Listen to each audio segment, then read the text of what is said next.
Smallett, Missouri, a small town that holds a big legend. Many locals have stories to tell about the Headless Cobbler, supposedly located by the Smallett Cave. Although quite a few versions of the legend have been passed down, they all started around the end of the Civil War. There have been reports of a light within the cave, tapping of a hammer, and even of the Headless Cobbler himself, with a pair of shoes hanging where his head should be. Some of the more superstitious believers say that he never appears before dusk, if not later in the evening. He can be spotted along the roads and banks next to Spring Creek. The Headless Cobbler has never harmed anyone, but is rumored to have spooked quite a few people.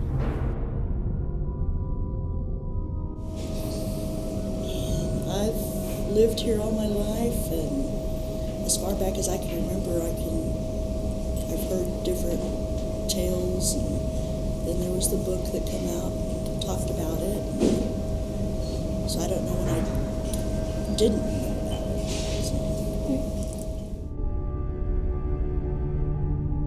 So. My sister-in-law's grandpa, we always called him Grandpa Clarence, he lived down that area, and I think he did a lot. Of course, kids are always fascinated by stuff like that, and I think he did a lot to scare us so we wouldn't wander off down there because they didn't want you doing that.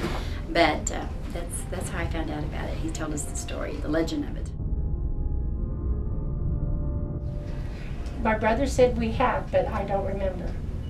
Once years ago, I don't remember a lot about it. I was always scared, we didn't want to get too close because we was afraid it would come after us or something. So.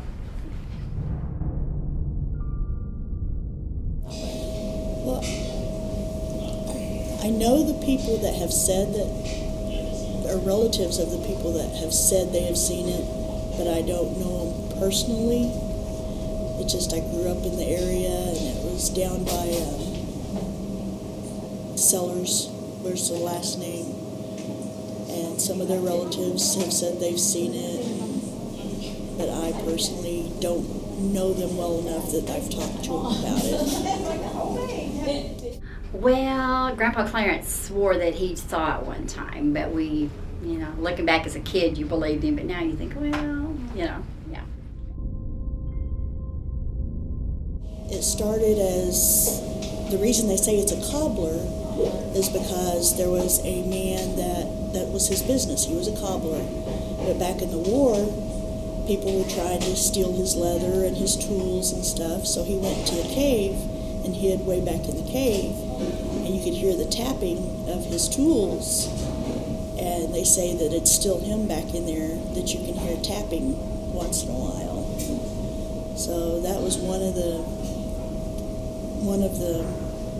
things. And then I've heard the story of two women that were going to take care of a neighbor that was sick, and they met a man that they said had no head, and so they went very quickly one way while the whatever it was went very quickly the other way. They didn't talk or anything, they just met it.